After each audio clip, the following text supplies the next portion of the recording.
Good afternoon po sa mga lingkod ng Panginoon. Welcome po sa atin pong aralan. Study deeper on the Word of God. So, ang subject po natin ay nakapaloob sa Basic Doctrine 1, the Doctrine of the Scripture. Ito po tayo. So, in connection to the Doctrine of the Scripture, natalakay po natin kung ano po yung mga terminology na ginamit patungkol po sa Word of God. Tinawag po siyang the Bible tinawag din po siyang the Holy Bible at tinawag siyang the Scripture dito po sa letter D, tinatawag po siyang the Word of God, salita ng Diyos Sige po, tayo pong lahat muna ay manalangin bago natin ituloy ang atin pong talakayan. Okay. Pastor Nards, buksan niyo po sa prayer. Manalangin mga kapatid. Dakilang Diyos, magpangyarihan sa lahat. Patuloy, mag-aaral ng mga salita, sa patuloy, mag-aaral namin sa data, sa aming pagkabuhay, sa Diyos, lalo-lalo na sa malapit ka namin bumalik. Maraming salamat sa Panginoon. Kami patuloy na tuturuan ng Diyos na aming lalabis sa topic upang umalas ng aming kaalaman para sa mga salita, pagkakamitin, laban sa mga tao, hindi ko kilala sa iyo. At naway dahil dito, Panginoon, ay marami sa kaming maligtas, matulungan, magbalik sa iyo. Panginoon, maraming salamat po sa usapan ito. Narito kami upang kami ay patuloy na mag-aaral. Panginoon, gabayan niyo nga po kami, Panginoon Diyos, sa aming pag-aaral na ito, Diyos. Kung panahal, pinagdalangin ng lahat ng ito sa mga kapatid namin ang pangalan ni Jesus.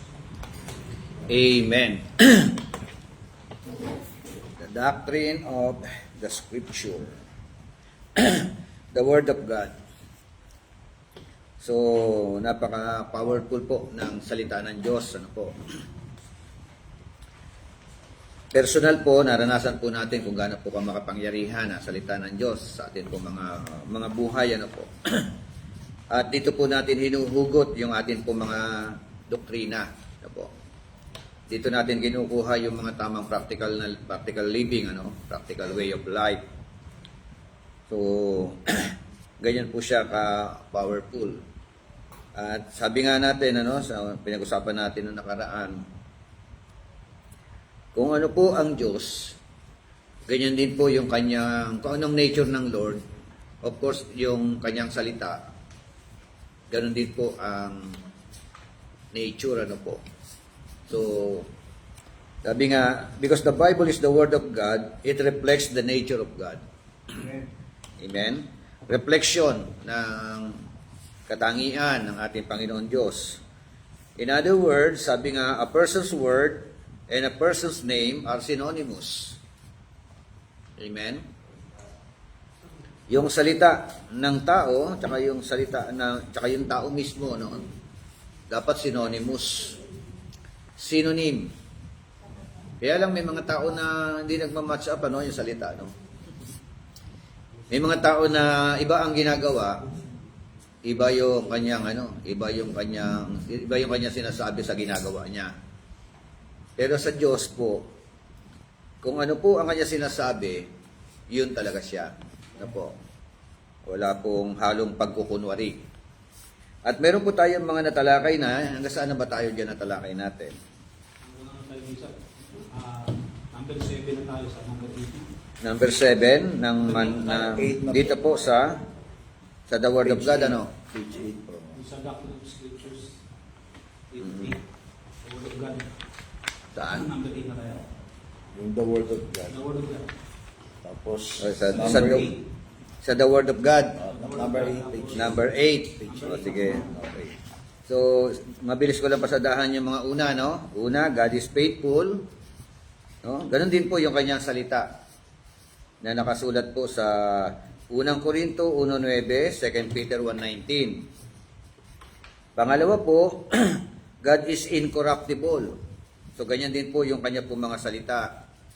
nakatala sa unang Pedro, chapter 1, verse 22 to 23. Pangatlo, God is eternal. At yun po, yung salita niya ay eternal din. Stated in 1 Peter, chapter 1, verse 25. Meron pa sa Isaiah, chapter 40, verse 8. Pang-apat, God is powerful. So, ganyan din po yung kanya pong mga salita. The Bible itself. Palima, God is holy. Yeah. Pang-anim, God is creative. No? At pagpito, God is good. And so, His Word. Pangwalo na tayo? Yes. Okay, so pangwalo, God is righteous. So, ganyan din po yung kanya po mga salita. Ayon po sa awit 33, talatang 4, For the word of the Lord is right, and all His word is done in truth. So, isa po sa nature ng God, yung tinatawag na righteousness o righteous, ano? At ganoon din po yung kanya po mga salita. Kaya yun dapat yung mga naniniwala o lumalakad sa salita ng Panginoon, kailangan po natin lumakad sa tinatawag na righteousness. Amen? O, pangsyam, God is true. True. And so, of course, His Word. Ano po? 119 ang awit, verse 43, at saka 160, no? Verse 160. Ang sabi po diyan, the entirety of your words is truth. Good afternoon po. And every one of your righteous judgment endures forever. So, ayan. Ibig sabihin, hindi mapapasubalian, ano po? Kung ano sinasabi ng Biblia, yan po ay pawang katotohanan at pawang katotohanan lamang. Kaya, ang nakakalungkot, marami hindi naniniwala sa Biblia. Di po ba? Mapalad tayo dahil isa po tayo sa mga biniyayaan ng Panginoon Diyos na kilalanin at maniwala manampalataya sa salita ng Diyos. Kasi yung iba po, degraded ang Word of God. Di ba? Sa ibang pananampalataya, aklat ng leader nila ang kanilang pinaniniwalaan. Di po ba? O, like for example, pag ikaw ay iglesia, pasugo ang pinaniniwalaan mo. Pag ikaw naman ay Roman Catholic, catechism naman ang iyong pinaniniwalaan. Di po ba? Pag ikaw naman ay Mormons, Book of Moroni, Book of Mormons, di ba? So, pagka Muslim ka, ano pinaniniwalaan? Quran, di ba? So, yan po. Pero sa atin pong mga Kristiyano, naniniwala po tayo na ang Biblia ay sola scriptura. No? Sola scriptura. So, naniniwala rin po tayo na yung termino, no, kasi merong tinatawag na sola fide regula. Sola fide regula. Yung mga ganun po na termino in connection to the Word of God. No? Okay, so good afternoon, sir. Good afternoon, Bishop. Ayan, so God is true. So, that is the nature of our God. Kaya pati ang kanyang salita, true rin, ano?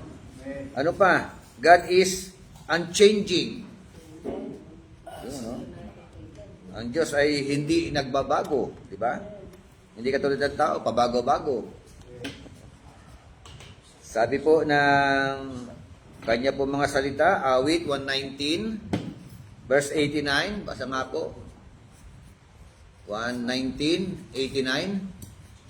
Buhayin magpakailanman o Panginoon, ang salita ay Good afternoon, sir.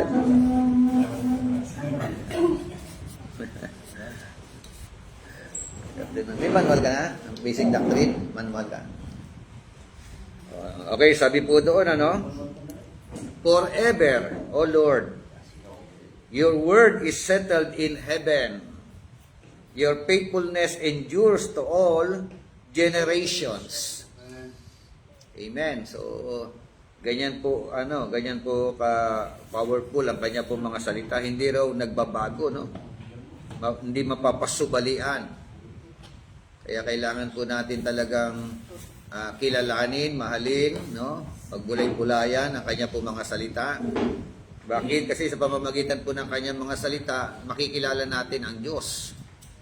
Amen? Nagpapakilala ang Panginoon. Kaya maraming mga Kristiyano hindi kilala ang Diyos masyado dahil nga hindi sila nagbabasa ng Word of God. Pero yung mga nagme-meditate ng Word of God, nagbabasa, nagbubulay-bulay, di ba? Nakikilala natin unti-unti ang ating Panginoon. Diyan siya po nagpapahayag. Panlabing-isa, God is light. Yan.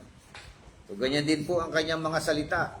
The Bible said in 1:19, 1:05, ng Aklat ng Mga Awit, ano raw sabi? Ang salita mo'y ilawan sa aking mga paa at liwanag sa aking mata. Yun. Light to my path. Diba? Yun daw po yung mga salita ng Panginoon. Light to my path. Your word is a lamp to my feet and a light to my path. So, very appreciative nila yan, yung mga talata po na yan. Kasi sa panahon nila, nung sinulat ito mga talata po na ito, wala po pong Meralco. Diba? Hindi pa high-tech. Gasera ang kanila pong diba? Lampara o ano man ang kanila pong mga ginagamit na pampaliwanag. O ngayon hindi na masyadong pansinin yung lampara. Kasi your word is a lamp. Sabi ito yung merong comparison, yung salita daw parang lamp or lampara sa kanyang mga paa. At liwanag na tumatanglaw. Nakakita na kayo nagsubukan na naglakad sa bundok, madilim. Di ba? O, yung iba Yung ang ilaw lang yung puti-tap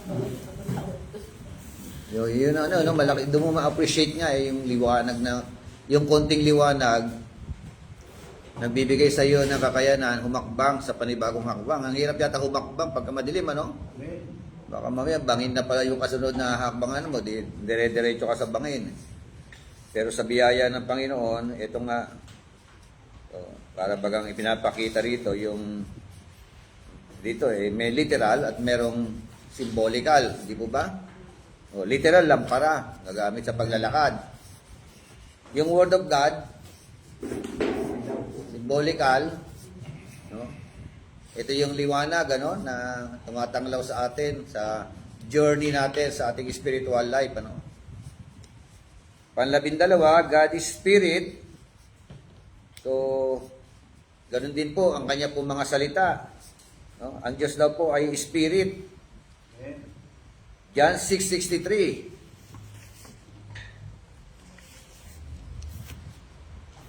Sabi ron? Ang Espiritu nga ang bumubuhay. Sa lamat ay walang anumang pinakikinabangan.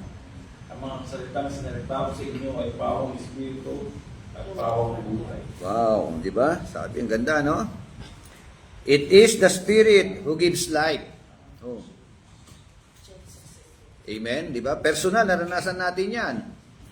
Yung Word of God ang ginamit sa atin, kaya tayo po ay nagkabuhay.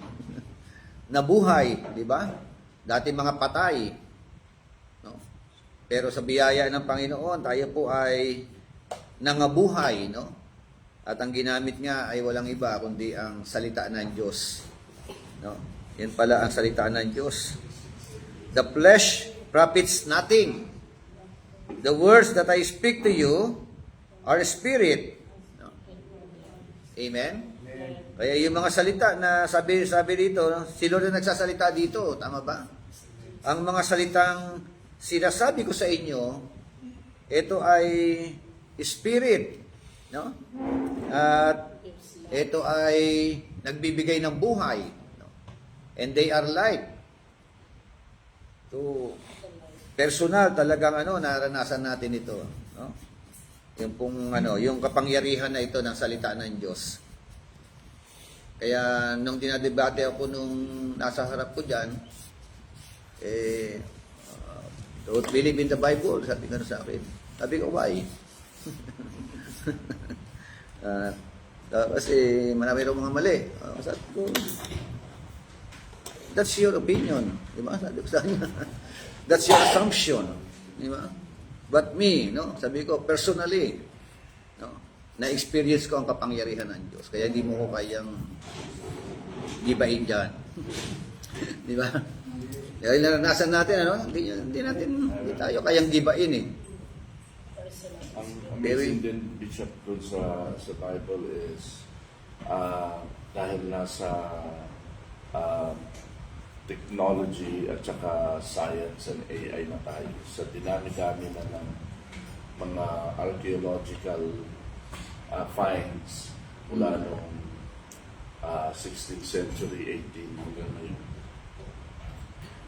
Ang daming mga napatunayang mali sa mga iba't ibang mga dating school of thoughts. Napatunayang mali. Pero the more na nagkakaroon ng discoveries ang science at ang archaeology, lalong napapatunayan na ang mga sinasabi ng Biblia ay totoo. Yes. It's the other way around. Dapat sa dinami-dami ng mga sinasabi ng Biblia, may mga napapatunayan dito talaga na scientifically, archaeologically, mali. No? Pero wala, di ba? Yun ang matigil sa Bible. No, like for example, di ba? For so many years, ang alam nila, ang mundo flat. Di ba? Kaya naglakbay pa sino? Si Christopher Columbus ba yun? Talagang inikot niya raw ang mundo para baka sakali magpunta sa dulo, malaglag siya. Si Magellan ko po, Bishop. Ferdinand Magellan. So, tanya yung mga, or like for example, yung, yung theory ng, sa astronomy, yung theory about human being? Si Darwin. Kay Darwin, di ba?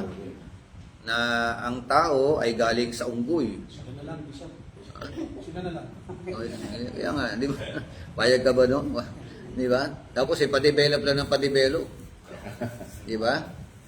Paganda ng paganda. So may mga kung ano ng mga research pa sila, no? Sana wala nang gawin dyan ngayon. So kaya naglalaban na daw science. Meron sila sinasabi. Tapos tingnan mo yung Bible. Ano sinasabi ng Bible? Di ba? So sa science, pag binasa mo yung creation account, sabi nila, walang sariling liwanag ang buwan. Humihingi lang ng liwanag kay araw. Tama? Science yun. So talagang darkness talaga ang buwan. Pag naliwanagan lang ng araw, tsaka lang magkakaroon ng liwanag. Pero biblical speaking, ano yung sinasabi ng Bible? May sarili bang liwanag ang buwan? O wala? Diba? So, Tinawag na gabi. yung Biblia magpapatunay eh. Diba? Yung Yung parang yung ng pakuluan. sino mga nakasaksak ba ba, Sir Bro? Tubig. Ano mo yan? Mawala ng tubig na. Ay, pakitanggal. Wala naman nakasaksak? Nung pagkuksan na ng parang yun yung amoy. Kanina yan? Yan nangangamoy? Wala na.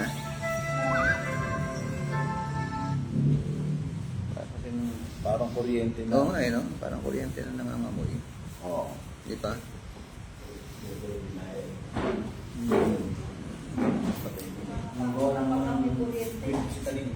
Ilaw yung ginagawa. Let there be aware.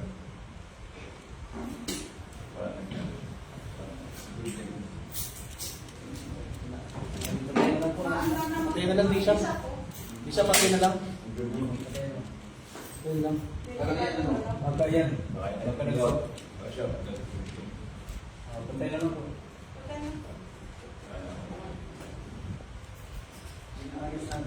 Yan na. Yan na nga.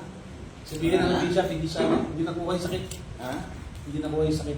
Oo. Para paayos ka niya. Yan yun. Kala ko yung sinaling yung tubig, yun yun.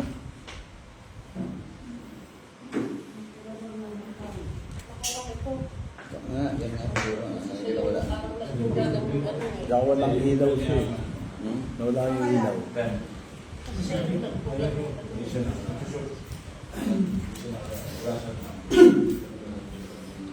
May bakit ito kasi ito eh. Ito kasi ganito, di ba hindi natin yung dati dahil lang. Ito kasi ito eh.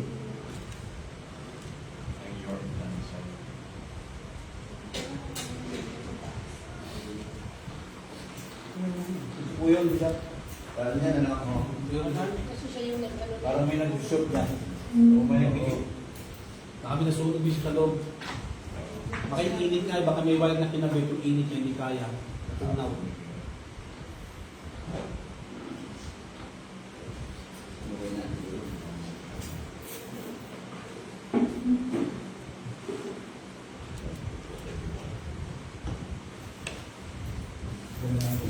Kanina yan eh. Pero hindi na. Gumana ng una tapos nawala. No, wala naman ng yung lamig. Oo nga, di ba? Kaya siguro. Baka yun yung Siya, nag- oo. Akala ko yung sinaling ko, kaya inamoy ko rin ito kanina eh. Okay na. Ganyan ako. Sige, sana tayo. Number 13, tama po ba? So, kanina, God is Spirit, ano? Ngayon po, God is fire. Diba? Fire din pala, no? Kaya natakot tayo, kasunod pala fire, ano? Sabi nga, is not my word like a fire? Says the Lord. Diba? And like a hammer that breaks the rock in pieces. Dalawa pang binanggit, ano? Yung word daw na, yung salita raw ng Panginoon, ano? Sabi uli, no? Katulad daw niya ay apoy, no? At hindi lamang apoy, no? Like a hammer, no? That breaks the rock in pieces. So yan po yung salita ng Panginoon, consuming fire. So apoy doon sa mga ano, sa mga pasaway. Doon sa mga ano, sa mga lumalapit sa kanya, no? Ito naman yung nagiging ginagamit para maano, yung bang maayos ang buhay, di ba? Mahulma yung atin pong mga buhay. Yan po yung salita ng Diyos. Kasi nga may kasunod pang paghahambing katulad daw po ng hammer baka may jackhammer pa ano. Pamukpok, hammer, di ba? Pamukpok sa mga matitigas ang ulo. Di ba? Yung mga pasaway, no? That breaks the rock in pieces. So, ayan po, yung mga ano na yan. Panlabing-apat, God is pure, and so, His Word. Pure. Basa nga po sa 119, 140. Chapter 119, verse 140.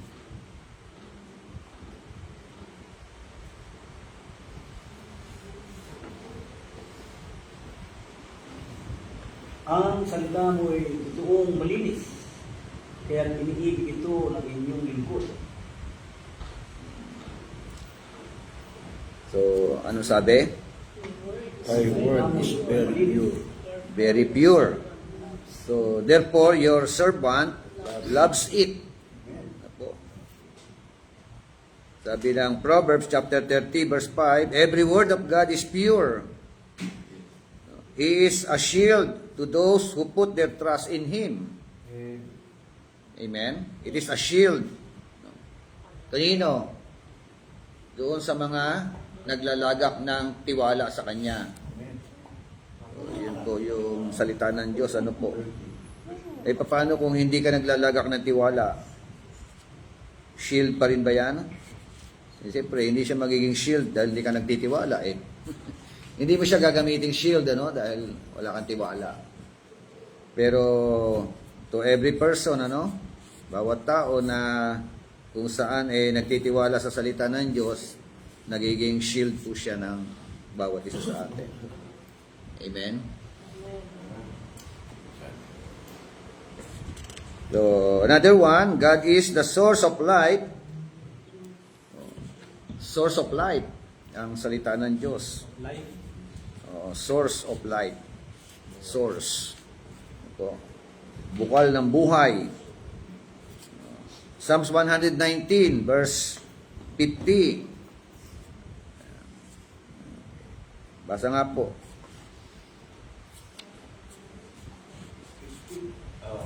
119 verse This is my 50. comfort in my affliction, for thy word hath quickened me. Okay.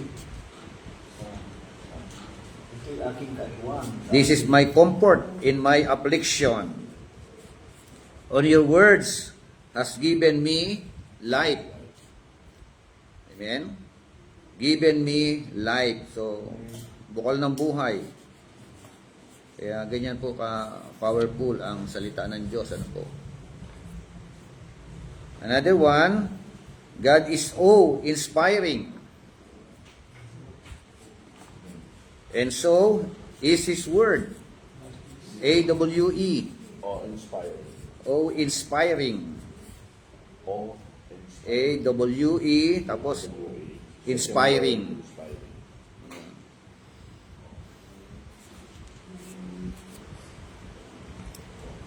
So, basa nga po, 119, 161 ng awit.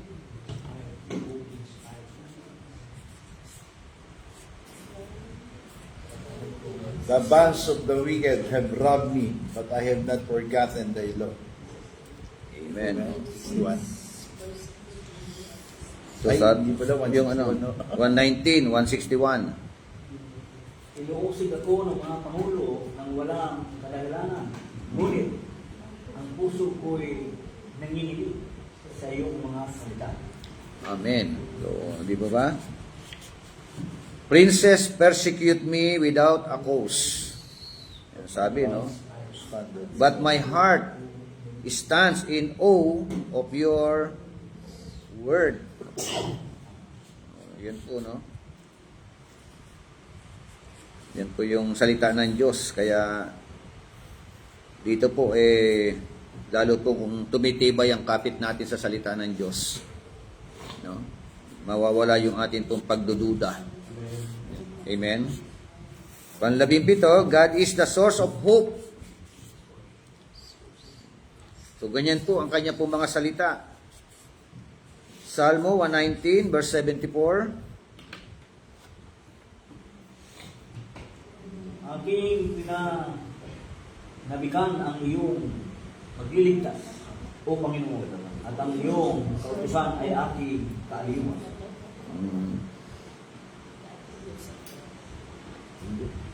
So, sabi po ng English version, those who fear you will be glad when they see me. Tama po ba? Because I have hope in your word. Amen? So, because I have hope in your word. Sila mga nangatatakot, no? May takot sa iyo. Ano raw? Ay magagalak. Amen? Bakit magagalak? Kasi, yung mga may takot kay Lord, kay Yahweh, makikita nila ang Panginoon. Amen? Sino yun? Yung mga umaasa may pag-asa, di ba? Sa kanya po mga salita.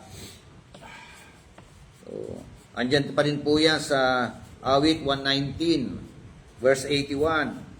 119, verse 114, sa mga nagsusulat po. Pang-18, God is to be feared. Dapat katakutan. Sabi po ng Isaiah 66 verse 2,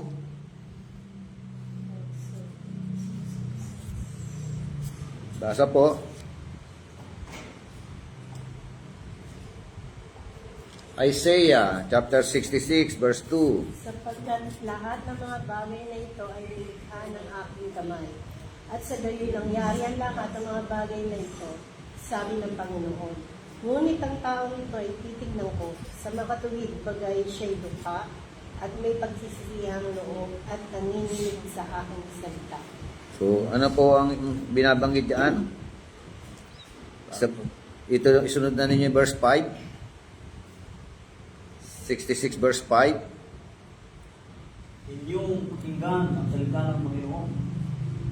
Inyong nanginginig sa kanyang salita. Ang inyong mga kapatid na nagtatanim sa inyo na nagtatakwil sa inyo dahil sa akin. So, Na nagsasabi, luwalhatiin ang Panginoon upang makita namin ang iyong kagalakan. Ngunit sila'y mga papahiya. may pa rin ano. Hindi ako lalabas ko yun kasi Ano lang, ikot-ikot lang. Opo, paikot-ikot lang. Dapat yan. Buksan mo kaya ano, Yung pinto. para lumabas yung amoy yung ano kasi Hindi ako na lalabas ko. ikot-ikot lang no. Ilan po isa, yan.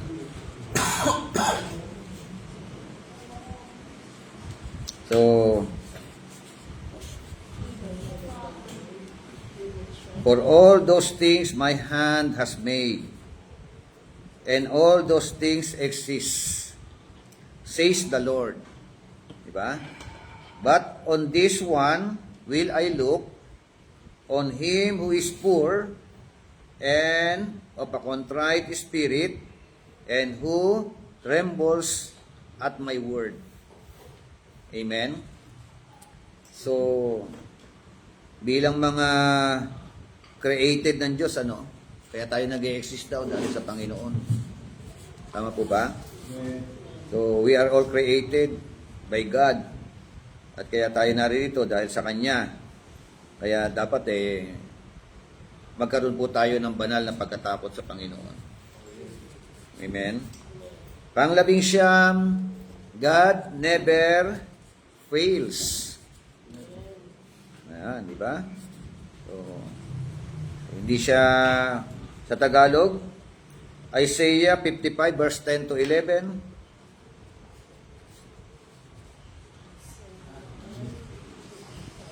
Sapagkat kung paano ang ulan ay lumalagpak at ang niebe ay mula sa langit at hindi bumabalik doon, kundi dinidig ang lupa at nagsisibulan at nagtutubuan ng halaman. Nagbibigay ng binig sa maghasik at pagkain sa mga ngain. Okay. Hanggang 11 yun. Magiging gayon ang aking salita na lumalabas sa bibig ko. Hindi babalik sa akin na walang bunga, kundi gaganap na pinalulugan ko at itinhawa sa bagay na aking pinagsugaan. Okay, so merong ano no, merong tinatawag na paghahambing. Ano po? Hinambing saan? Saan? Hinambing sa ulan, di ba? Ulan na bumababa mula sa langit. At saka sa niebe, snow. Di ba? From heaven. Na pagbagsak nito, sabi roon, and do not return there, di ba? Di ba yung ulan, di na babagsak. Yung niebe o yung snow, babagsak, ano po? At sabi roon, di na raw babalik doon. Ang purpose, meron pong purpose eh. Ano yung purpose? Ano ang magiging pakinabang ng ulan at ng mga snow? Di ba? Magdidilig ng lupa, di ba? Magdidilig ng halaman. Oh, yun po. So, pagbagsak niya, meron talagang madidiligan. Hindi pwedeng wala. Amen? Merong mababasa. Yan po eh. At sabi nga, and make it bring forth and bud. Diba? Dahil nga nadiligan, what happened doon sa mga halaman? Diba? Mabubuhay, mamumulaklak, magbubunga. Diba ba? So, nagbunga, magbibigay po ng pagkain. Pakinabang doon sa mga nagtatanim. Diba? Sabi nga, it may give seed to the sower and bread to the eater. Oh, ito na, dalawa ah. Ano sabi ron? Seed to the sower. Binhi doon sa mga naghahasik. Para meron uling itanim, ano? Tapos pagkain doon sa ano? Sa mga matatakaw. Hindi. Sa mga, di ba? Pagkain, no? Sa mga kakain. Magkakaroon ka ng pagkain, ano? So, merong bearing, ano? Yung rain at saka yung snow. May dahilan, kaya ngayon umuulan, ano? Daming nadidiligan yan. Dami rin babahain. So, inihambing sa Word of God. Ano sabi sa salita ng Diyos? So shall my word be that goes forth from my mouth. So, ganun din po yung kanyang mga salita, no? Mula sa kanyang mga labi, no? Sa kanyang, ano? It shall not return to me void. Oh, di ba? Hindi pala babalik ng walang pakinabang, no? No? Merong pakinabang talaga, eh. So, ano po yung pakinabang? But it shall accomplish what I please. Talagang ano eh. And it shall prosper in the thing for which I sent it. That is the word of God. Ganyan po ka-powerful ang kanya po mga salita. Kaya huwag kayong manghinawa na magbahagi ng salita ng Diyos. Amen? Huwag niyong tantanan yung mga tao. Ano po? Hindi babalik ng walang saysay. Di ba? Pag binitawan mo yan, merong niya magiging pakinabang. Didilig sa puso, sa mga tikam na puso. Amen? Oo. Pag natanggap nila yan, ayun na, magsisimula ng mamunga. Di ba? Magbunga. At yun na po yung pakinabang. God never fails. Amen. So, apat na yung pinag-usapan natin about terminology na iniangkop sa salita ng Diyos. Una, tinawag siyang the Bible. Pangalawa, tinawag siyang the Holy Bible. Pangatlo, tinawag siyang the Scripture. At pang-apat, tinawag siyang the Word of God. Lahat yun naka-connected sa Biblia natin pong pinangahawakan. And letter E, the Old and the New Testaments. The word testament means will or covenant. Yan po, no? Means, ano, ibig sabihin, will. O ano pag sinabing will? Or covenant, testament. Di ba nung araw, uso yung mga, ano, lalo na yung huling habilin? Last will and testament, natawag, no? Will and testament. Oh, will and testament. The last will and testament. Oh, ayan. Ibig sabihin, ano yun? Panghahawakan yun, eh. No? Habang naghihingalo yung, ano, yung si Don Quixote, di ba? Tapatawag yung attorney, oh, sulat-sulat niyo po. Lahat ng kanya sasabihin. Ito yung last will and testament.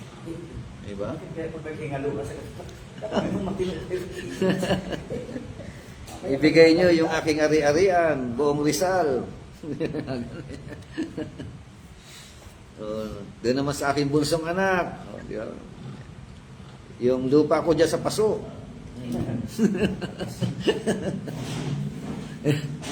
Diba?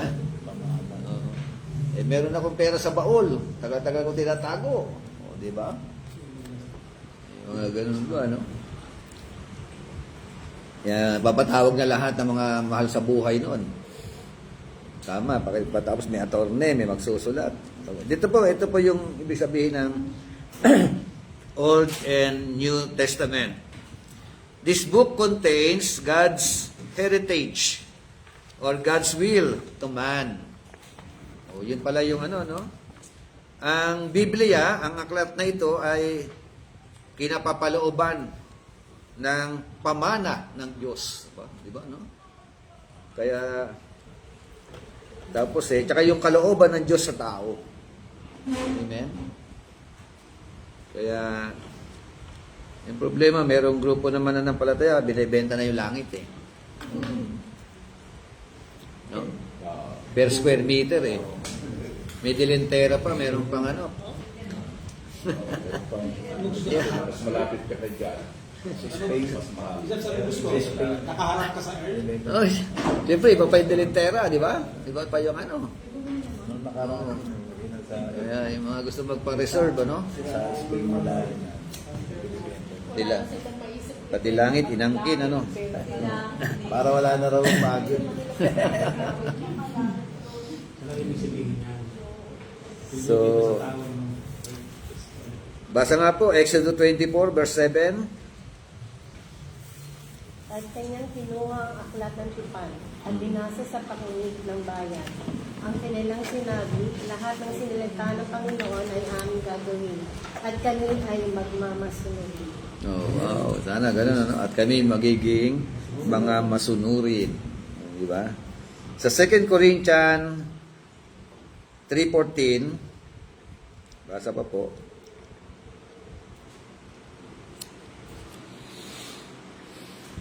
Second Corinthians, Datapwat ang kanilang mga pag-iisip ay nagsisitigas sapagkat hanggang sa araw na ito, pagka binabasa ang matandang tipan, ang talukbog din iyon ay nananatili na hindi itinataas, na ito'y naalis sa pamagitan ni Kristo.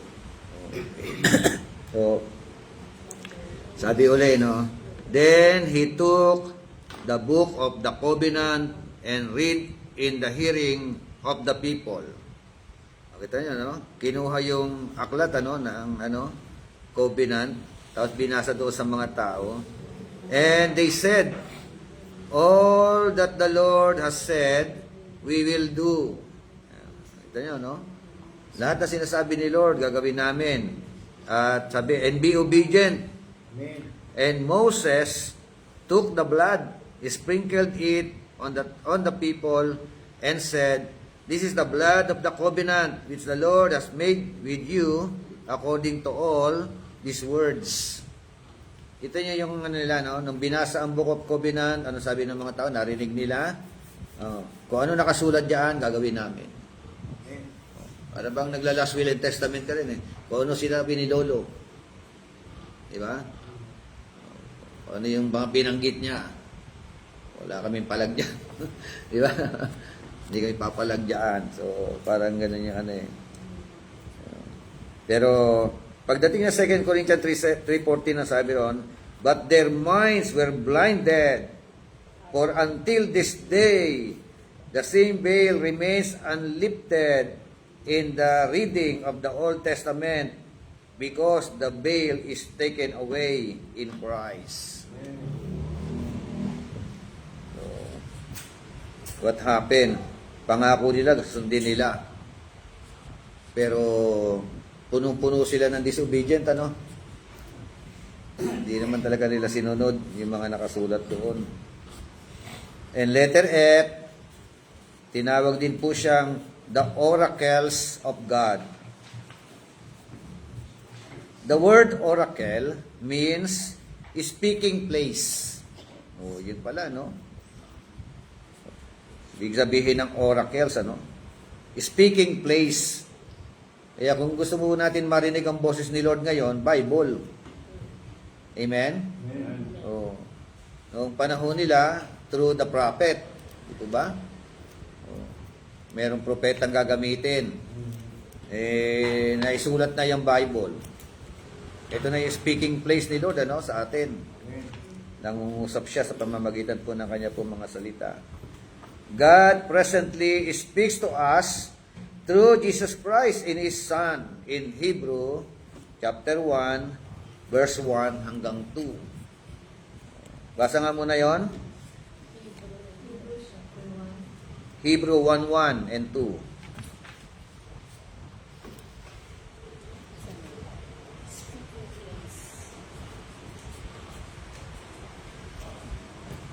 Ang Diyos na nagsalita ng ibang panahon sa ating mga magulang sa iba't ibang panahon at iba't ibang paraan sa pamamagitan ng mga propeta ay nagsalita sa atin sa mga huling araw nito sa pamamagitan ng kanyang anak na siyang pinalagaan at nakapagmana ng lahat ng mga bagay sa pamamagitan naman niya'y ginawa ang sanlibutan. Amen. So, paano raw nagsalita ang Diyos? Sa Lumang Tipan, paano? Sa pamamagitan daw ng mga propeta. Tama? Sabi ron, God, after He spoke long ago to the fathers in the prophets in many portions and in many ways. So, ang Diyos po ay nagsalita sa kanila, no? Nangusap sa kanila, iba-ibang kaparaanan. Amen. No? Sa pamamagitan ng mga propeta. At sabi ng talatang 2, in these last days has spoken to us in His Son. Amen? Ang Diyos naman ay nagsalita sa pamamagitan ng kanyang anak. Walang iba kundi ang ating pong Panginoong Jesucristo, whom He appointed heir of all things, through whom also He made the world. Amen? He appointed heir of all things. So, sabi nga Hebrew chapter 1 verse 1 and 2. God presently speaks to us through Jesus Christ, His Son. But it is the Word of God that is the means through which He speaks. Amen? So, ito na po, no? Ito na yung kanyang, kumbaga sa batayan natin ng kanya po mga salita. So, if we want to know God, what God says, we should consult the oracles of the Word of God. Amen? Romans chapter 3, verse 2. Sabi po diyan, much in every way, chiefly because to them were committed the oracles of God. So, iba-iba pong no? Anim yun, Anim na terminology. Pwede natin siyang tawagin the Bible. Pwede natin tawagin the Holy Bible. Pwedeng tawagin the Scripture. May mga talata po. Lalo na yung tawaging the Word of God. Po. Tinawag din siyang the Old and the New Testament. Tinawag din siyang the oracles of God. Amen? So, yan po.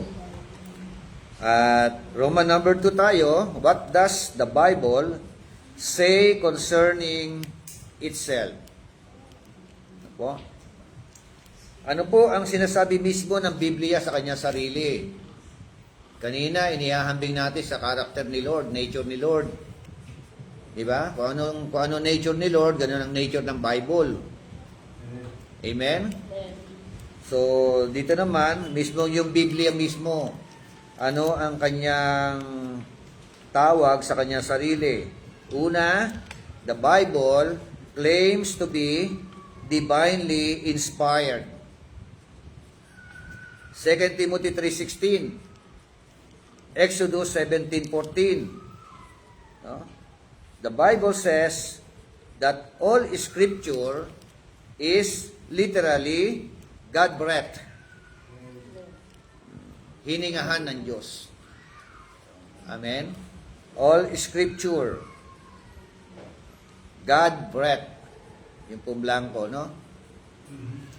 Sabi po na 2 Timothy 3:16, all Scripture is given by inspiration of God.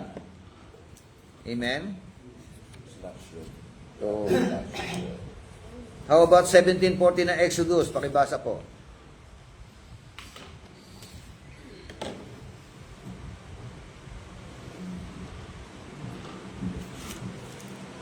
Exodus 17:14.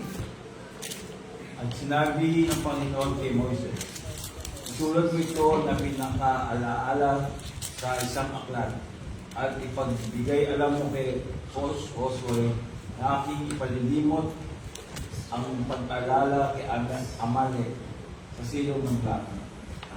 Blanco. Speaking place. Blanco. Kanina. Sa letter F. Speaking place. Oh, baka yun pong blanco kanina ron. Sa oracles of God. No? Okay, so ngayon po sa letter A natin, God breath. So sa 17:14 ng Exodus, pakibasa po. At sinabi ng Panginoon kay Moises, isulat mo ito na pinakaalaala sa isang aklat. At ipagbigay alam mo kay Josue na aking ipalilimot ang paalaala kay Amalek sa silong ng langit. Amen. So, ito po, no? Sabi niya, then the Lord said to Moses, ano sabi niya? Write this in a book as a memorial and recite it to Joshua, that I will utterly blot out the memory of Amalek from under heaven. Utterly blot out, ano? Yung mga Amalekites. Dito kasi nagkaroon ng digmaan dito between Israel and the Amalek, no? Chapter 17. No? Kaya dito lumabas yung Jesus, yung God is our banner. Tama po ba? Oo. Sabi nga sa number 1, Moses understood that he was writing the Word of God.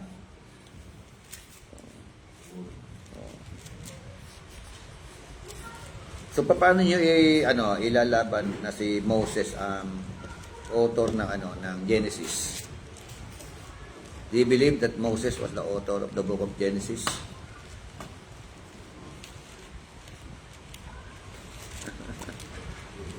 No. Sino naniniwala na si Moses ang author ng book of Genesis?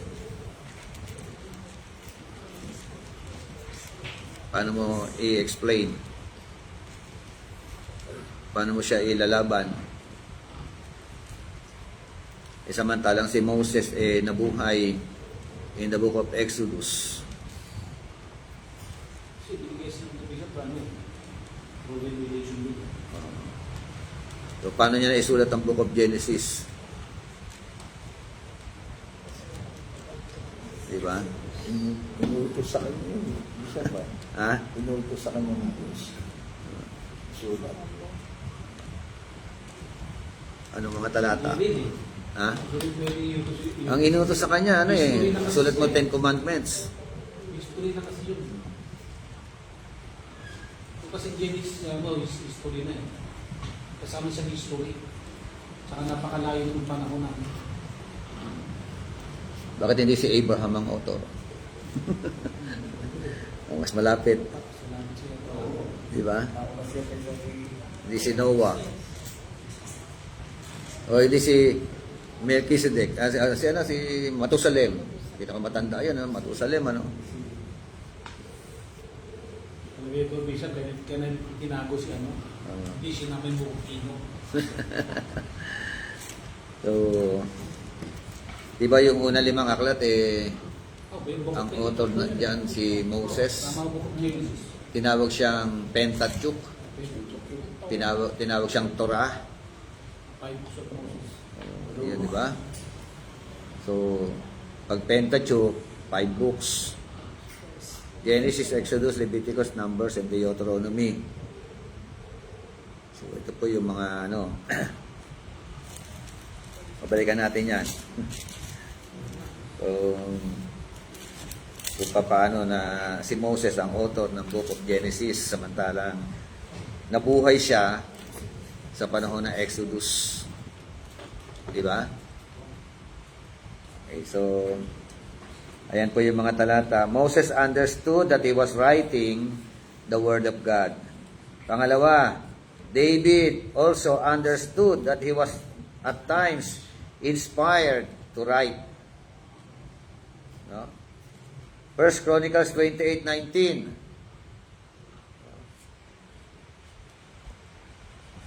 Sabi ron, all this, said David, the Lord made me understanding in writing by His hand upon me all the words of these plans. 1 Chronicles 28:19. So, di ba si David, ang dami niyang messianic psalms? Ibig sabihin, ang dami niyang mga binanggit patungkol kay Christ. Di ba? Alam ba ni David yun sa kanyang kapanahunan? Na yung kanyang binabanggit ay propesiya? No? Patungkol kay Kristo?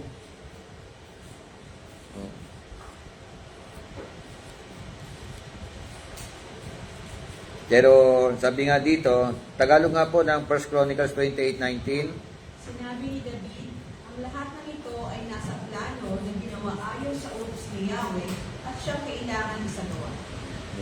Ang lahat ng ito ay nakaplano? Nakaplano, nasa plano. Nasa plano. Ayon sa utos ni Yahweh. Ayon sa utos ni Yahweh na kailangan niyang isagawa. So he understood, that he was at times inspired to write. Pangatlo, the various prophets recognized that they were speaking the word of God. Yung mga propeta, kinikilala raw po nila yun, na sila ay nagsasalita. Hindi salita nila, kundi salita galing kay Lord. Amen? Jeremiah 1:9. Sabi roon, Pagkatapos, iniunat ni Yahweh ang kanyang kamay, tiniko ang aking mga labi at sinabi, ngayon ay ibibigay ko sa iyo ang mga mensaheng dapat mong sabihin. Behold, I have put my words in your mouth. Amen? So, ginamit din si Isaiah, chapter 1 verse 10, Ezekiel, Daniel, Hosea, Joel, Amos, Obadiah, Micah, Habakuk, Sepaniah, Haggai, Sekaraya, Malakay. So, ito po mga propeta na ito, pinapatunayan po, kaya madalas sila bumabanggit, thus says the Lord. Amen? Kaya ngayon po, meron pa bang pwede pa ba natin gamitin yon? Thus says the Lord? Meron bang panibagong kapahayagan ng Diyos?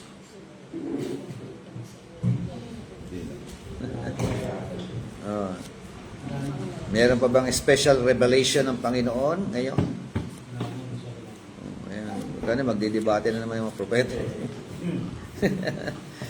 So,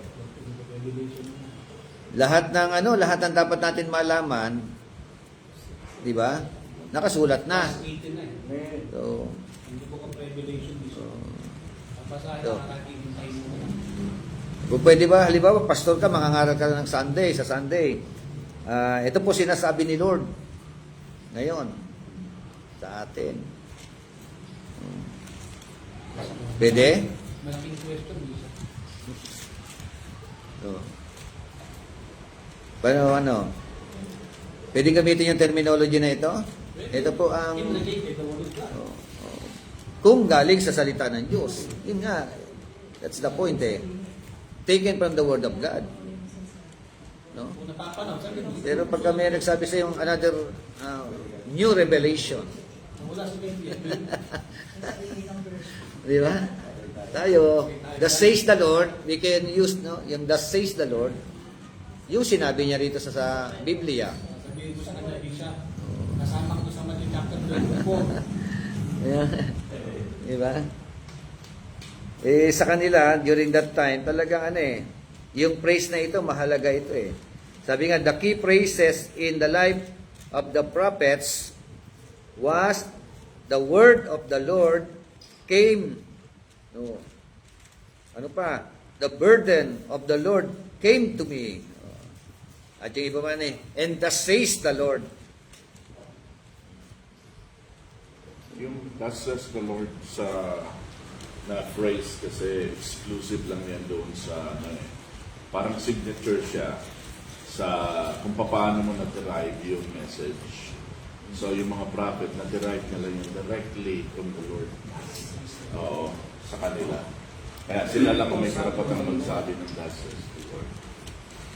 Paano po yung ngayon? Meron tayo naririnig sabihin na, Pastor, sabi ni Lord sa akin Di ba yung mga ganon? Sabi ni Lord sa akin, ako na magpastor dito, umalis ka na. Sabi ni Lord sa iyo. Sinong Lord? Di ba? Sinong Lord? Hindi, minsan nagagamit na abuso yung terminology baga. Na sabi ni Lord, so, basta-basta ka ba maniniwala doon sa pagka ginamit nila yung salita na yon? Sabi ni Lord sa akin. Diba? Marami po mga ganyan, meron mga ganyan po tayong naririnig sa mga leader pa ng iglesia. Diba? The Lord says to me, okay, pang-apat. The New Testament writers indicate that they accepted the Old Testament writers as being inspired by God. Ito, pasubali ito sa mga laos na raw ang Old Testament. Diba? Bagong tipan na lang tayo. Diba?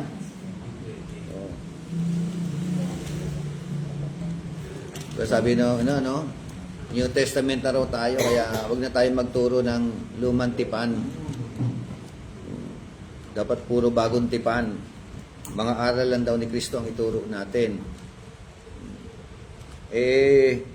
Ang sentro ng lumang tipan at saka ng bagong tipan, si Kristo. Diba? Siya ang inihula sa lumang tipan na nagkaroon ng kaganapan sa bagong tipan. Di ba? So, Christ is the center of the Old Testament and the New Testament. So, hindi pwedeng paghiwalayin, Hindi pwedeng iset aside. Laos na yung isa. Diba?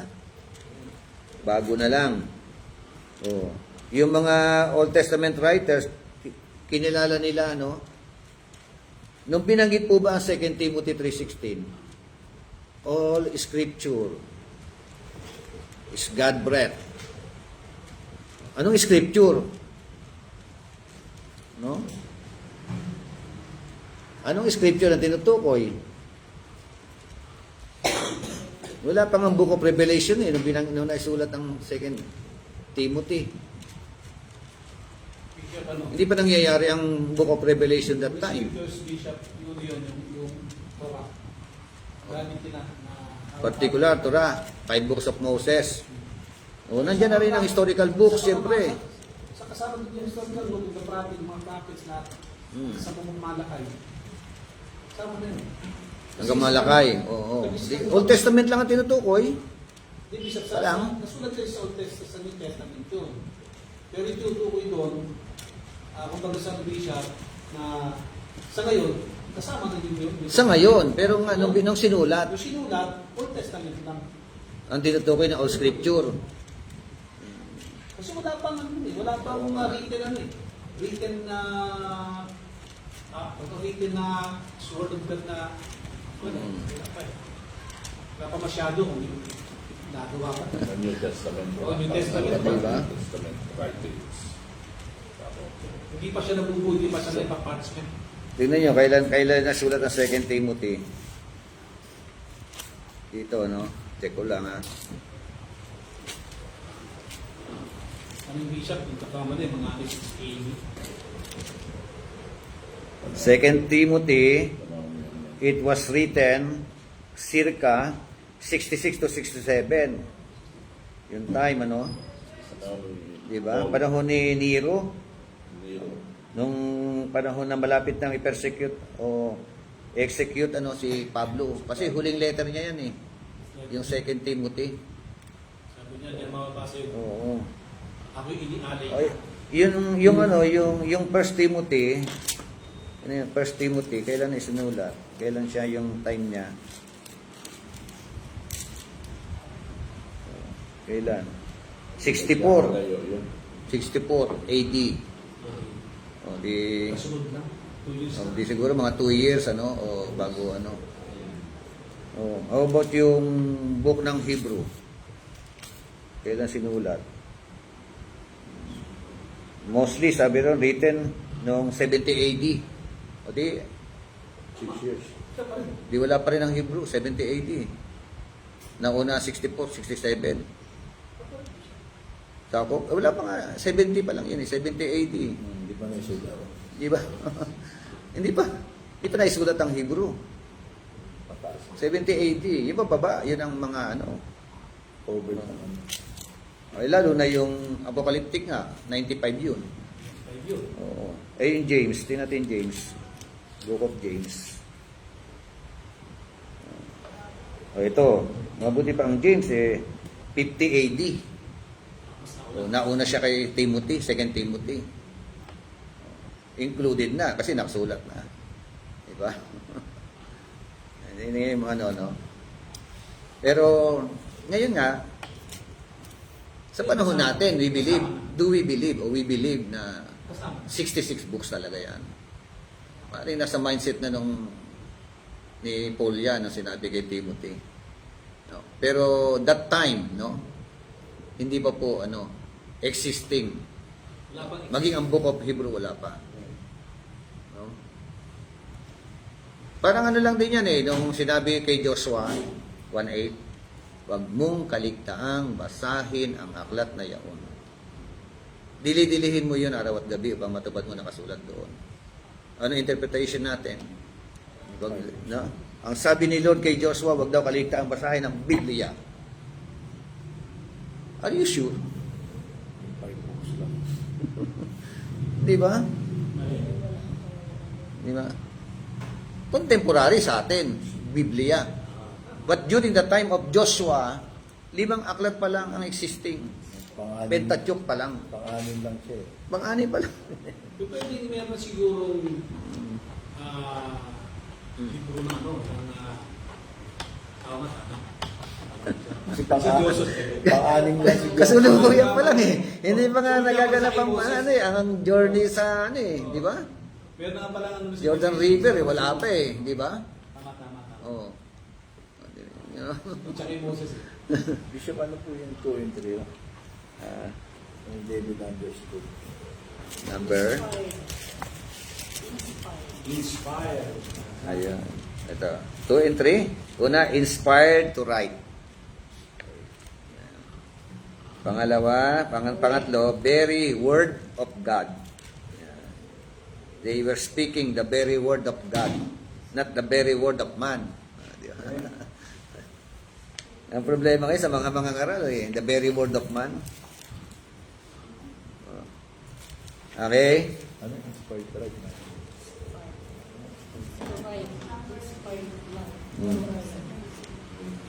So, pang-apat na tayo. The New Testament writers indicate that they accepted the Old Testament writers as being inspired by God. Amen? Sabi po ng Acts 15:15. Sinong ano to? Si Lucas ang author dito. Tama? Ang may akda ng aklat ng mga gawa. Pero sino may sabi diyan ng Acts 15:15? Sabi ron, and with this, the words of the prophets agree, just as it is written. Di ba? Kino-consider nila yung book of the prophets na ito. Letter B, they state the fact of inspiration as it applied to the only scripture that they had. Ano pong scripture that they had?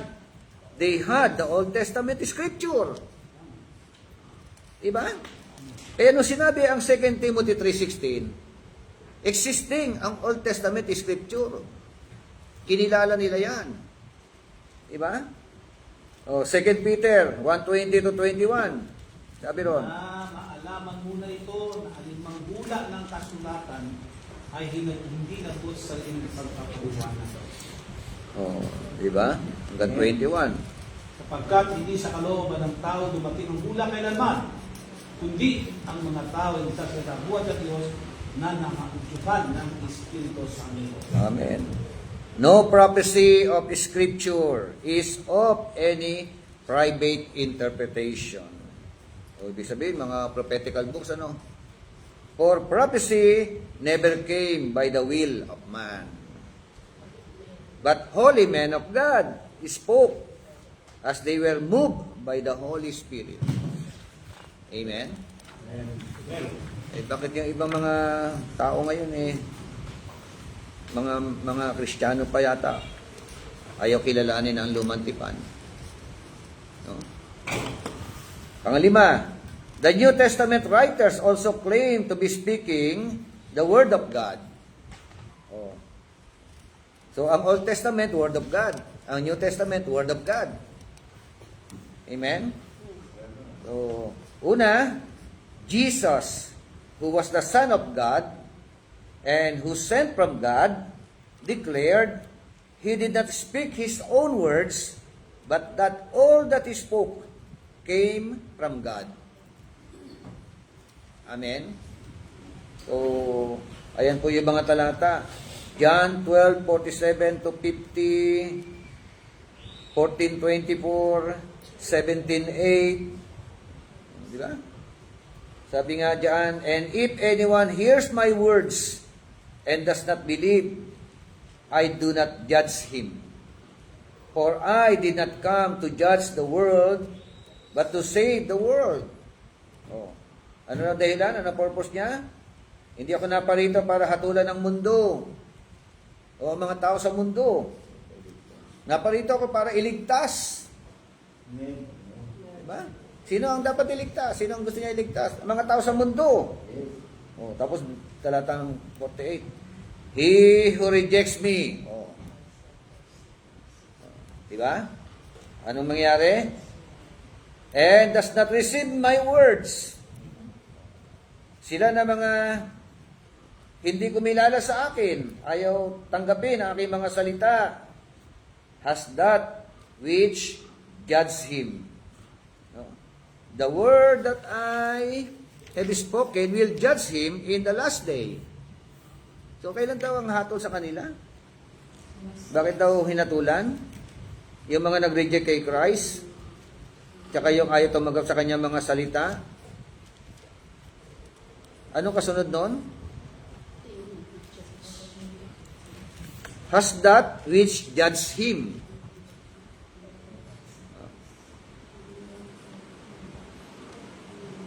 Basta nga po, Tagalog nga, para maging klaro sa atin. verse 47. Verse 48. 48. May ibang hahatol sa mga ayaw tumanggap sa akin at sa aking mga salita. Ang salita ay pinahayag ko ang hahatol sa kanila sa huling araw. Oh, yung salita na inihayag niya ni Kristo ang hahatol sa kanila sa mga huling araw. Sapagkat hindi ako nagsalita ng mula sa sarili ko lamang. Ang Ama ang nagsugo sa akin, ang siyang nagputos kung ano ang aking sasabihin ang ipapahayag. Oh. At alam ko, ang kanyang utos ay nagbibigay ng buhay na walang hanggan. Kaya pinagsasabi ng Ama, ang siya kong ipinahayag. Yes. Amen, di ba? So, paano raw po hahatulan ng tao? Base sa ipinangaral ng Panginoon. Di ba? Ayaw tanggapin ng tao, nireject si Christ. Nireject yung kanyang mga salita. Ayaw sampalatayanan yung mga salita ng Panginoon. Yung salita ng Panginoon ang hahatol sa kanila. No? Yan ang sinasabi. Okay. So, meaning to say, even our Lord Jesus Christ, ano? Yung kanya mga sinabi came from God the Father. It is the Word of God. So, letter C, Paul, who wrote most of the New Testament, claimed that what he spoke were the very words of God. Amen? 1 Thessalonians 2:13. Corinthians 4. Ganun din, Thessalonians 2:13 eh. 1 Corinthians 2:13, meron din, di ba? Sige po, sabi roon, Kaya nga, palagi kami nagpapasalamat sa Diyos sapagkat naipaharal namin sa inyo ang kanyang salita, hindi ninyo ito tinanggap mula sa tao, kundi bilang tunay na salita ng Diyos at ang bisa nito ay nakikita sa buhay ninyo ng mga sumasampalataya. Amen. O, di ba? Sabi nga uli, no, for this reason, we also thank God without ceasing. Dahil dito, sabi nun, punong-puno ang aming pong pasasalamat sa Panginoon Diyos, no? Na hindi talaga matapos-tapos. Bakit? Because when you receive the Word of God, which you heard from us, di ba? Bakit na punong-puno sila ng pasasalamat? Kasi nga nung yung tinanggap nyo ang salita ng Diyos na narinig ninyo sa amin. No? Amen? Hindi direct ang Diyos ang nagsalita sa kanila, kinatawan. No? Sila Pablo. Na yun nga sinasabi ni Pablo na ito ay salita ng Diyos. You welcome it not as the word of man, but as it is in truth the word of God, which also effectively works in you who believe. Amen? Kanino epektibo? Kanino nag-work? To those who believe. No? To those who accept, to those who receive the Word of God. So, kaya yung mga nakaganapan sa Bagong Tipan, no, panahon ni Kristo, panahon ni Pablo, no, Old Testament, nasabi yan, Word of God yan. And letter C, John declared the faithfulness of his witness to the Word. 1 John 1:3-4.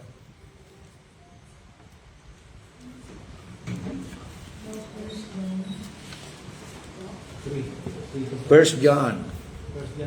Yung aming nakita at narinig ay siya rin namin binabalita sa inyo upang kayo naman ay magkaroon ng pagkikisama sa amin. Oo, tayo ay may pagkikisama-sama at sa kanyang anak na si Jesucristo. At ang mga bagay na ito ay aming sinusulat upang ating kagalakan ay malubos. Amen. And these things we write to you that your joy may be full. Amen. So, kaya naisulat na itong mga aklat na ito. Additional book, no? Old Testament, no? Yung Gospel or Gospel, tapos yung Epistles, no? May mga general Epistles, ano? So, maging si Pedro sa 2 Peter 1:21. Sabi po doon, Sapagkat ang payag ng propeta ay hindi nagmula sa kalooban lamang ng tao, ito'y galing sa Diyos at pinahayag ng mga tao nasa ilalim ng kapangyarihan ng Espiritu Okay. Santo. So, even Peter, no? Peter attests to the fact of inspiration. Amen? Okay, letter B.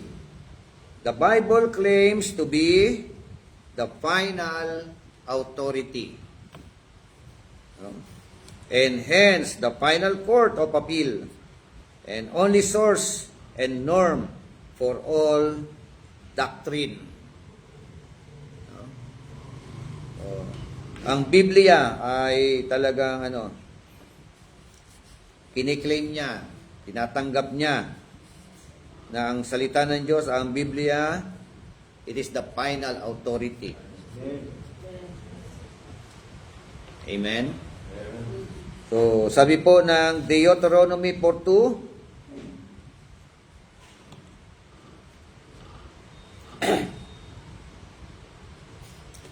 Huwag ninyo itong daragdagan, ibabawasan. Sundin ninyo ang mga utos na binigay ko sa inyo mula kay Yahweh. so, lumantipan yan, So, you shall not add to the word which I command you, nor take from it, that you may keep the commandments of the Lord your God, which I command you. Amen? So, Joshua 23 verse 6, ibig sabihin, basa nga muna, 23 verse 6 ng Joshua. Magpakatatag kayo at sundin ninyo ang lahat ng nasusulat sa aklat ng kautusan ni Moses. Huwag kayong hinihili sa anumang pinag-uutos nito. Oh, di ba? So tinutukoy yung kasi Joshua nga kautusan ni Moses.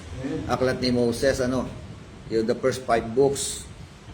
Ibig sabihin, this rules out all of those cults that place the books of other men or religious traditions on the same level as the Word of God. Pinapasubalian ng mga salita ng Diyos na ang ibang pananampalataya, mga kultong pananampalataya, kinakategorize nila ang aklat nila na ito po ay salita ng Diyos din. Di ba? So, katulad ng mga Mormons, di ba? Meron silang the Book of Mormon. At ang masakit doon, ang noon, mas ahead pa ang Bible, mababa. Ang Book of Mormons ang talagang final authority nila. So, di ba? So, sa mga Pariseo naman, tradisyon ang ahead. Ito yung word, di ba? Tradisyon nila. Mormons Bishop, nakabasa ko.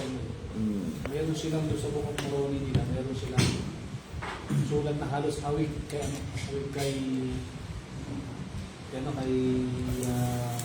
Isaias. Parang revise lang. Oh. So, yun na. Iba sa atin Ito, sa atin po, Bible ang ahead. Ito yung final authority. Ano po? So, yung kultura, yung tradisyon, yung mga books na yan, yung mga, kasi yung meron books tayo, pero reference lang. Kahit anong sino may turo nito, nung book na ito, pag binayolate niya ang Word of God, bagsak yung na yun. Yun ang final authority natin, ang Word of God. Sola Scriptura. Di ba? Siya yung basehan ng ating doktrina, ng ating practical living. Di ba? Pagka hindi nakasulat yan dyan sa salita ng Diyos, itchapuera yan. Di ba? Kahit science pa yan. Kasi minsan science binabangga nga ang Word of God kung ano mga pinapasok para mapasubalian Di ba? Oh. Kanya-kanyang hanap na mga sabi ng ibang mga archaeologists, si Kristo at saka si Mary Magdalene mag-asawa. Di ba? May relasyon. Oh. Paano? Tapos kesyo-kesyo na meron na po ang archaeological documents o mga bato-bato, so, may picture. Diba? Paano mo nalaman si Christ yan? Kung meron man kayo niyan. Di ba? Baka mamaya ingtong nyo yan di ba? O... Para lang na ano, wala sa Bible Amen? Ano po yung number 1, Bishop, we are not to add. We are not to add anything. We have not to add. To add anything. Bawal magdagdag. Di ba? Sa Comelec lang yata merong dagdag bawas. Bawas. Yung bayan di siya nagbawas. Di ba? So binanggit na pala yan sa Deuteronomy, di ba? Chapter 4 verse 2 Bulit lang yan sa chapter. You shall not add to the word which I command you, nor take from it. Sabi no? That if you may keep the commandments. Pangalawa, we are not to take anything away from the declaration of God. Bawal din ang magbawas, di ba?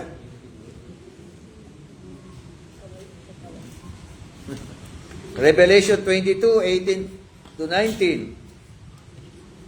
Yan po yung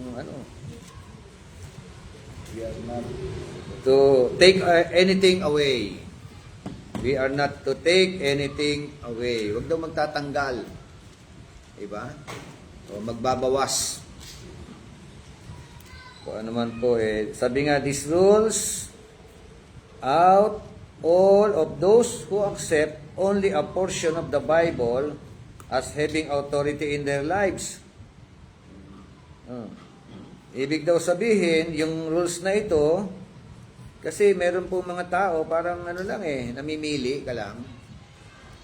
Diba? Pag hindi angkop sa buhay mo, hindi amin yan. Kung yung angkop sa buhay mo, yan lang paniniwalaan namin. Diba? Ibig sabihin, kung ano man na sinasabi ng Biblia, tanggap natin lahat. Diba? Walang kumbaga sa mamimili ka lang ng gusto mo lunukin o kainin, So, Bishop, mako-consider natin na ang personal interpretation sa Word of God, yung ICG6, ay mako-consider natin na dagdag bawas sa nasusulat. Yes, malamang. Oo, kasi Malamang. personal, lalo na yung madalas na narinig natin. Para sa akin, yung phrase, para sa akin, tapos magpapaliwanag ka, sariling interpretasyon mo na yun, na hindi yun ang nakalagay. Hindi yun talaga yung Dagdag intention bawas ng ka. author, Oo. So, mako-consider yun na you're adding anything, you're taking away anything. Yes, ganun po. So, kaya nga ingat Ingat talaga Yeah, si Jesus lang talaga tama. Okay, so pangatlo po, we are not to formulate doctrines that are contrary to the Word of God. Daw tayo gumawa ng sarili natin doktrina na kontra. Dami nitong Katoliko. Katoliko, ang dami. Di ba? Formulate, di ba may mga tao ba nagpo-formulate ng their own doctrines? Ayun, pasok ka sa iglesia na. Yung committees. Di ba? Gumawa ng mga, yun nga, human doctrine di ba?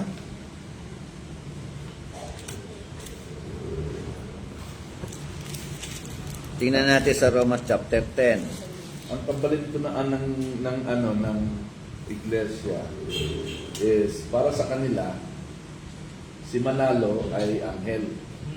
Sugo ng Diyos. Pero si Kristo ay tao.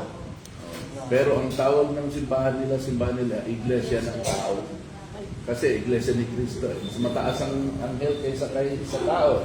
Oo. Kaya So, ayun lang kilala Pero paano nangyari yun? Mali na yung kanilang Yung doktrina nila, no? Yung paniniwala nila kay Christ. Kristo Isaya. Oo. Tapos may malayong silangan na magdadala. O di malabas yung malayong Kristo. So, yun ang ano no? Sabi na Romans chapter 10, verse 2 hanggang 3. Sapagkat saksi akong sila'y nagsisikap na maging kalugod-lugod sa Diyos, mali nga lamang kanilang naging batayan. Dahil hindi nila kinilalang katwirang mula sa Diyos at nagsisikap silang gumamit ng sarili nilang pamamaraan, hindi sila sumusunod sa pamamaraang pinagdanan. Oh, di ba? Yun ano no?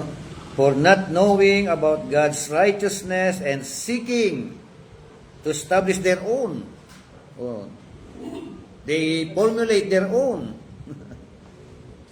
Yan ay mga ano no?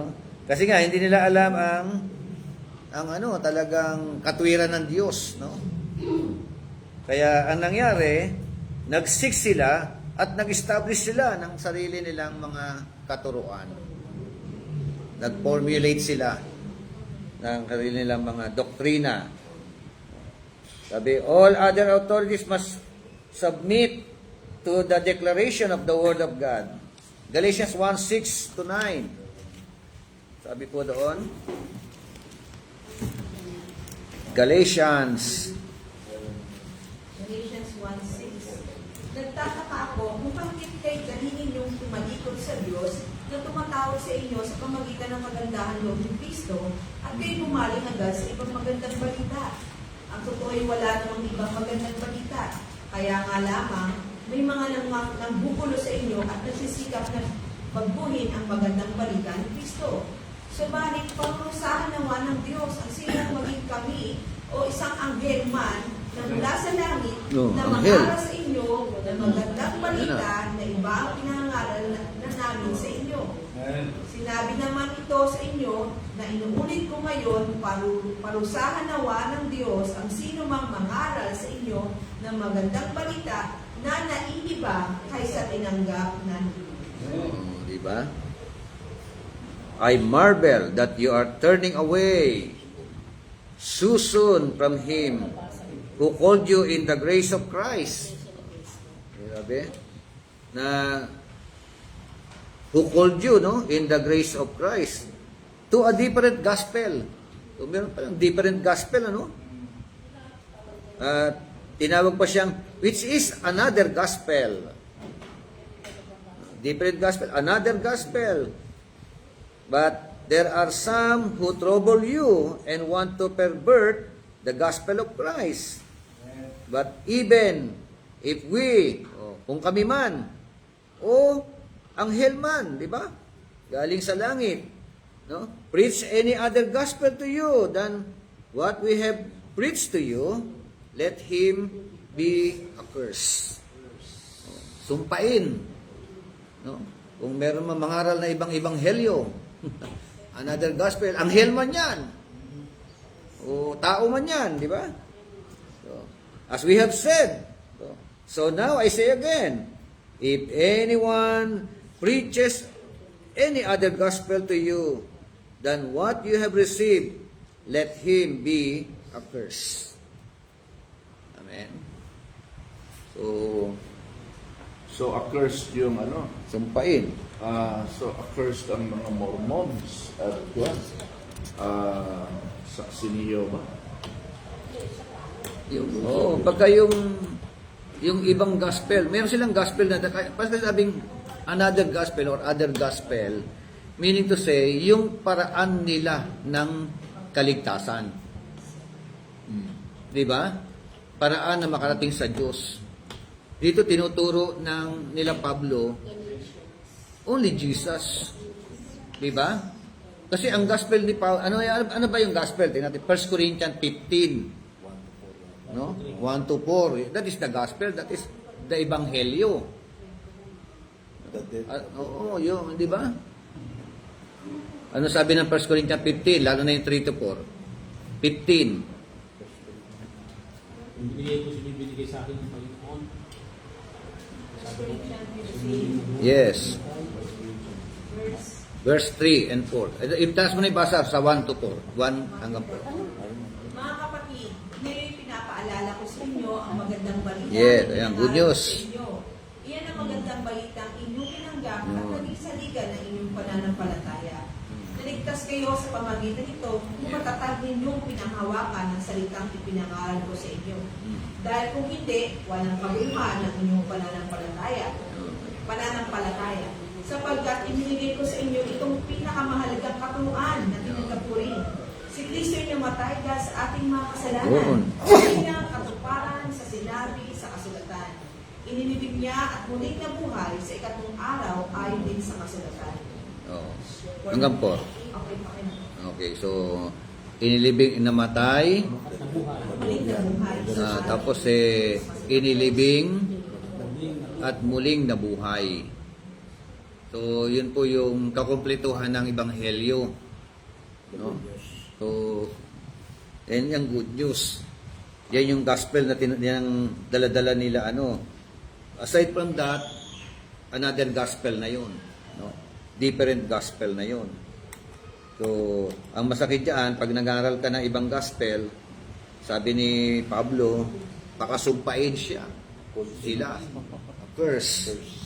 Diba? So, another one, the church and its tradition must not be our source of doctrine. Amen? Oh. Yung ang problema, di ba? Kung ano yung turo ng church yun ang nila Doktrina nila, hindi Bible Di ba? Kung anong turo ng leader nila, yun.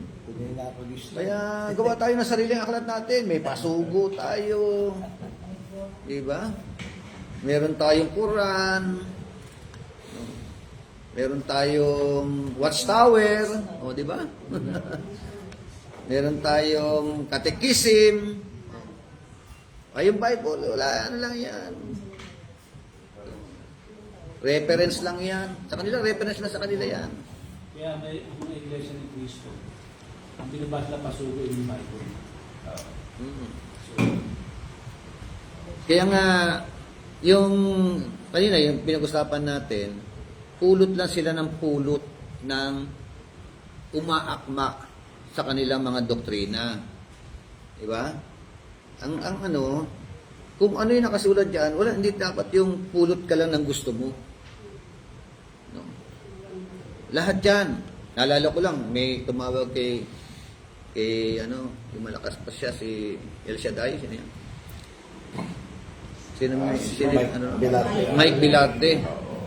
Sabi, Brother Mike, ano po ba, pwede bang magtanong? Hindi po ba nangangaral po kayo ng purong salita ng Diyos? Bakit hindi niyo po maipangaral yung Exodus chapter 20? From verse 1 hanggang sumunod ng mga talata. Diba? Kasi may connection sa imahe. Sabi niya, hayaan po ninyo, darating tayo dyan. Hindi na dumating. Ayan na sabi. Ayan na tumanda na yata. Ayan tumandaan. Tumanda na, hindi pa natin nangaral patungkol sa mga ribulto, di ba? Hindi mamimili ka lang. Di ba? Oh.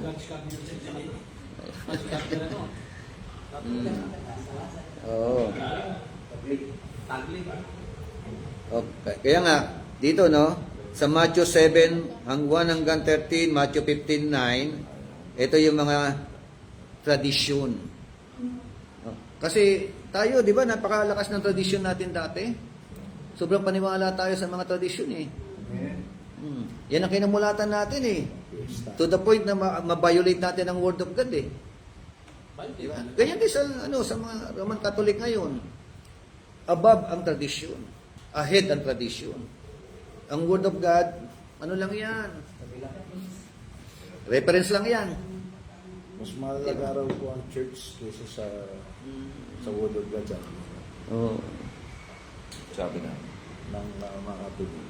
Kaya binabalo Yung doktrina ng church, yung church yung sinabi ni Pope, parang yung sinabi ni Pope, word na yun Kaya tayo Kaya yung kinatawan ng Diyos. O, di ba? Kaya pagka na-twist ang word of, pag nagsalita siya. Diba? May napanood kayong video na Voice from God. nag-hail sila, wino-worship nila si Lucifer. Oo, lumalabas Meron. na yun. Yung lahat ng Oo. Latin na yata yung ano nila. Oo. Kaya nga, bishop sa Rome. Sila yung matutulis na gano'n. Yung mga madutulis na, yung mga ano yun, mga... Tapos ang cross nila, inverted cross na. Baliktad. Kaya pag nag-antanda sila, hindi na dito. Hindi dito na. Pinumunisyon kasi. Yung talaga original na ang tanda nila. Original. Satanism yan eh, yung inverted cross. Gaya-gaya ng Pilipino. Kaya dito talaga ito. Okay, so, meaning to say, sabi nga, Jesus did not have much use for tradition if it nullified the Word of God. Kung ang tradisyon, no, hindi sumasang-ayon sa salita ng Diyos, reject ang tradisyon. Reject ang kapistahan. Nakakaasar yung yung San Juan, yung basaan. Nakakaasar talaga. Gusto ko mag-comment talaga doon. No? Away ako dyan sa busy. Diba? Biblical pa ba yan? Tapos nababinutan. Diba?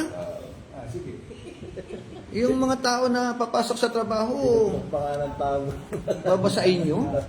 Nagkapotin at lahat eh. Ano pa yung helmet? Tapos basain yung loob Minsan, ng mga kanal damit. Nakakaano? Oh. Kaya, so whenever our traditions and the Word of God disagree, we must abandon our tradition. No? And go with the clearly revealed Word of God. Yung mga pangitain na yan, di ba? Oh. Yung mga pag-aalay sa mga patay, di ba? Pagkalasinggero yun naman, lalagyan pa ng gin. Bali, bago Di mo. ba? Pag siguro lalagyan pa ng pera sa kamay. Wala. Di ba? O kaya pagka pinatay, maglalagay pa ng sisiw. May sisiw pa sa ibabaw. Ano yun? Tawag doon. Bakit may sisiw? Tama ng aburol, bawal magwalis. Di ba? Ang dami mga ano eh. Parang di mapakali. Yung iba nga, bishop ayaw kumain eh. Oh, ayaw. Ayaw kumain. Ayaw maligo. Sa linggo. Di ang bantot mo na. Bawal magwalis. Di ba? Nagbabasag pa ng mga palayok. Bago ilibing. Ano ba mga... Ano ba meron dyan? Di naman nila alam kung ano ibig sabihin. Di Bawal ba? magatid. Nagulog si Mother Teresa sa pagkakas ng Okay. Tanda. So maigi na lang na sabi nga ng 8:32 no, and you will know the truth and the truth shall set you free. Yun. Kung wala tong Bible, hindi saan tayo nahuhugot ng doktrina natin? Siyempre maniniwala na lang tayo sa kanila, di ba? Sandal ka na lang, turo nila, wala, ligaw na lahat. Okay, letter B. Our powers of reason or rationalism must not be the source of our doctrine. Power of rationalism. Reason or rationalism. Yan. Yung reasoning yung mga filosofiya natin. Kasi yung ibang tao diyan kumuha ng kanilang doktrina eh. Yung reasoning, reason or rationalism. Hindi po ito ang source ng doctrine natin Ito papasok yung agnosticism at saka gnosticism. Oo, pumapasok diyan yung mga universalism. Oo. Diba? Mga annihilationists. Mga ganun no. So, basta unbiblical. And let us see, our experiences must not be that which determines our doctrine. Experience, karanasan. There are such things as lying signs and wonders. Like for example, may namatay, kamag-anak mo, lagi siyang umuupo sa tomba-tomba. O, di ba? E di anong gagawin? Umagalaw. Lo, hindi na po kayo magparamdam. O, di ba? Hinahangin lang no? Yung mga Wala ganun. ng konti Hinangin. Paparundam. Yung iba nga, talagang yung narinig, patay na yung patay na yung mahal niya sa buhay. Tapos narinig nagpupupok sa baba, nagpupukpuk, daling araw. Tapos yun nga, sasabihin nila, nagpaparamdam ka na naman. Okay na kami rito, huwag ka mag-alala. So, yung mga karanasan ba na ganyan? So, sabi nga, tandaan po natin, sabi nga sa Acts 8:9-10, Simon appeared to be of God because of his miracles. O like for example, di ba, may nasubukan na ba nagpabunot ng ngipin sa espiritista? Di ba? O, naniniwala ka na ba doon na di ba? Walang sakit talaga. Hindi pa kami nananapan. Sabi nga si Simon nga, di ba? Hindi porket nagpapagaling sa Diyos na yan. Di ba? Hindi porket nagpapagaling. May mga nagpapagaling sa demonyo. No? Kahit na naranasan mo pa yon, sipatin mo pa rin sa Biblia. No? Satan can produce lying signs and wonders in 2 Thessalonians 2:9. We have something more sure than experience in 2 Peter 1:16-21.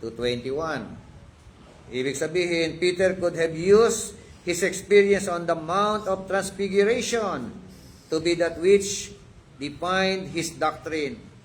But he indicated that we have something more certain than the greatest of experiences.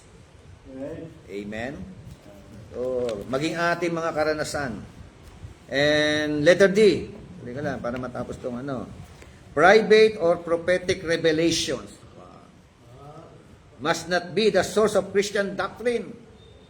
O, yan nga. Pag may lumapit sa'yo, may lumapit talaga sa akin yan Papahinga ako dyan sa labas biglang lumapit sila. Hindi ko, 3 tao sila.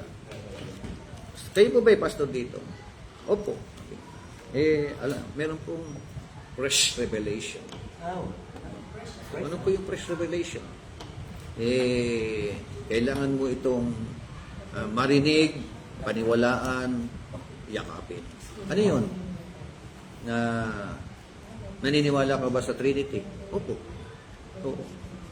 Alam niyo po ba ang Trinity? God the Father, God the Son, and God the Mother. Okay na sana. Yung God the Mother, Paano kung Si Holy Spirit daw. Paano kung mayroong propeta God the siya? Mother. Dapat nasabi niya na, hulaan dapat lang, pastor ka. Pastor ka ba? Saan mo hinugot yan? Saan mo hinugot yung kata? Fresh nga Revelation Diba? Baga, hindi talagang ganun So, Ganda mater. basta, sige, sipat na naman natin sa Bible yan. Kung ano sinasabi ng Bible. Okay? Private or prophetic. So, sabi nga, all such revelations or prophecy must be tested against the clear teaching of the Bible. In other words, the written word of God is the ultimate criterion for judging prophecy, dreams, or other revelations. If the prophetic word is not in harmony with the scripture, it is to be rejected. Amen? Failure to do this can cause people to run the risk of placing prophecy on the same level as the Word of God. This will cause instability and will open the person up to being seriously misled. Amen? So, lahat yan. Ito pinakaan natin. Ito'y sumasala. Kaya kailangan natin maalam dito. No? Kaya nagugulat ako na ano talaga ako na nakapost pa dati po kami born again. Di ba? Tapos Nagbalik Islam. nagbalik na po ako sa Katoliko. Balik na po. Katoliko pa. Diyan na nga kami, di ba? Ibig nagpatotoo nga pastor po eh. Pastor po yung patotoo. Oo, pastor nga. Pastor daw ng born again. Tapos balik ng Katoliko. Nalaman daw niya yung katotohanan, kaya bumalik siya sa ano. Di ba? Panood ko yun. Walang walang alam. Di ba? Yung mga ganun. Halos lahat tayo, galing tayo dyan. Di ba? Mga 30 plus Pero- years na siyang pastor. Ng board. Kaya nga eh. Dati akong pastor. Hindi ako sa pastor. Baka hindi siya Dati akong pastor, naghirap ako eh. Baka hindi siya kumikita. Kaya ka So, naghirap siya. in other words, letter C, panguli, the Bible demands obedience as the only God can expect. Di ba? Ang Biblia po, no? Yan nga po, kailangan natin ang tinatawag na pagiging masunurin kung ano po sinasabi ng ating Panginoon. So, that's all. So, in other words, we believe in sola scriptura as the source of our practical living, practical way of life, source of our doctrine, any other tradition, any other written books na sumasaliwa sa salita ng Diyos, lahat yan rejected. Amen? So, maging mga mga pamahiin natin. Yeah? Lahat yan rejected pagkasaliwa sa salita ng Diyos. Thank you. God bless po sa bawat isa. Tayo po'y manalangin. Pastor Angel, close us in prayer. Buhay na lang. Ako, para namin Ama, ang pinagpapasalamat sa oportunidad at pinagpapasalamat ng pagkakas ng Lord na matuto at pagyamanin ang aming kalaman sa aming relasyon sa iyo. Patuloy na managana, daluhin ang pagpapala sa bawat santo. Ito lang tataas sa ating pagtuturo, Lord. Bigyan siya ng palakasan sa lahat ng aspeto na ng kalisugan. Magamit marami, O Lord, sa panayang paggusto mo, makaunawa, at tumagos sa kanyang mga kalawan sa iyong mga. Maraming salamat sa buhay ng bawat isa. Pag-ibig ko salamat. Ignabat namin ang iyong pagpapasalamat sa pangalan sa Panginoon. Okay, ano nyo na lang. Ito po. Yung pelikula po ni... Pakibigay ng Easter Jackie kaya. Ikaw kayo na lang. Si Madam na lang. Yan po. Yung topic na kasi more on lahat ng tradition ng Pilipino during sa palay. Yung maganda siya panood. Nakakatawa siya kasi nga comedy. Comedy, Kaya pero- totoo talaga siya. Yun ang totoo natin. Dead na si Lord. Dead na si Lolo. Saan mo siya na... Saan siya nagpapanood? Netflix po meron tsaka sa namamatay. Sa YouTube, wala. baka meron. Dead na si Lord. Ni Roderick Paul natin.